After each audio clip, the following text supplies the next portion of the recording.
اس کے بعد ان کا سوال یہ ہے، مفتی صاحب میرا سوال ہے کہ بغیر گھر والے یا بنا گواہ کے لڑکا لڑکی آپس میں قبول ہیں بولے تو نکاح ہو جائے گا؟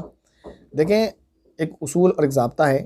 کہ نہ تو شرعاً یعنی اخلاقاً یہ چیز اچھی نہیں ہے کہ بچے اپنے والدین کی اجازت کے بغیر، ان کی رضامندی کے بغیر کہیں نکاح کر لیں۔ یہ ایک بات سمجھیں آپ، یہ اچھی حرکت نہیں ہے کہ جن والدین نے پالا پوسا ان کی عزت کا خیال نہ رکھا جائے اور ایسے ہی نکاح کر لیا جائے، یہ بہت ہی غلط حرکت ہے۔ اب سوال یہ ہے کہ کیا نکاح ہو جاتا ہے؟ تو اگر کوئی بالغ بچہ یا بچی اپنی مرضی سے والدین کے خلاف، ان کی رضامندی کے خلاف نکاح کر لیتے ہیں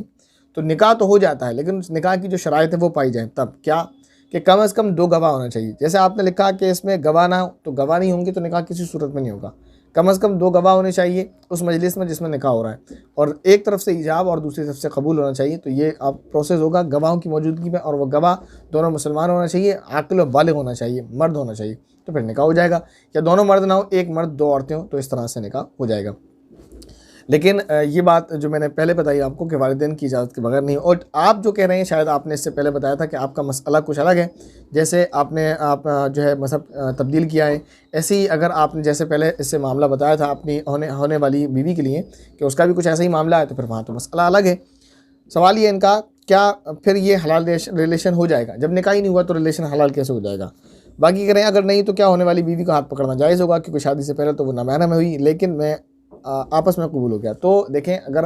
گواہ نہیں ہے 2 موجود، عاقل اور بالغ اور مسلمان، اور یہ جو ایجاب و قبول کا پروسیس ہے یہ نہیں ہوا تو نکاح نہیں ہوگا۔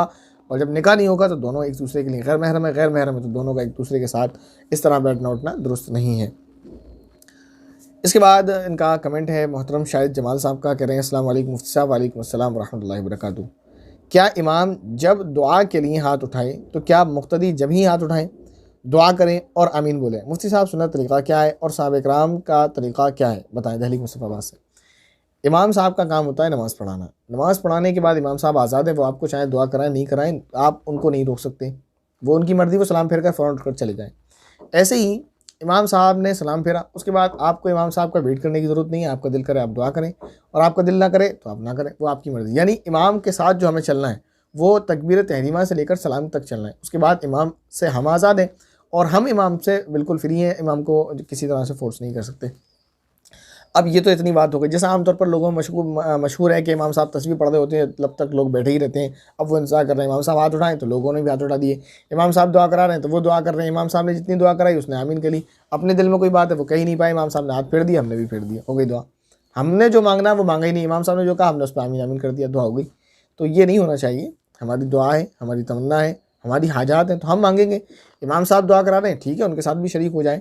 تو جو صحابہ کی بات کی آپ نے یا اللہ کے نبی کے زمانے کی، تو طریقہ یہی تھا کہ اللہ کے نبی صلی اللہ علیہ وسلم نے، یہ روایت اس طرح کی ملتی ہیں کہ نماز کے بعد ہاتھ اٹھا کر دعا کی ہے، اور فرض نماز کے بعد دعا مانگنے کی فضیلت ہے، دعا قبول ہوتی ہے۔ تو فرض نماز کے بعد آپ ہاتھ اٹھائیں، ہاتھ اٹھا کر دعا کریں، آپ اپنی انفرادی دعا بھی کر سکتے ہیں، اگر امام صاحب دعا کرا رہے ہیں اس کے ساتھ بھی شریک ہو سکتے ہیں، جیسے آپ چاہیں ویسے کر سکتے ہیں۔ ایسا کوئی لگا بندہ اصول نہیں ہے کہ آپ کو امام صاحب کے ساتھ ہی دعا کرانی ہے، اس سے پہلے یا بعد میں نہیں کر سکتے، یا امام صاحب اپنی دعا کر رہے ہیں تو آپ کو اسی کے ساتھ آمین کہنا، ایسا نہیں ہے، امام صاحب اپنی دعا کرتے رہیں، آپ اپنی کرتے رہیں، یا آپ امام صاحب کے ساتھ دعا کرتے رہیں، آپ امام صاحب سے پہلے دعا شروع کرتے ہیں، آپ امام صاحب کے بعد تک دعا کر سکتے ہیں، کچھ بھی کر سکتے ہیں۔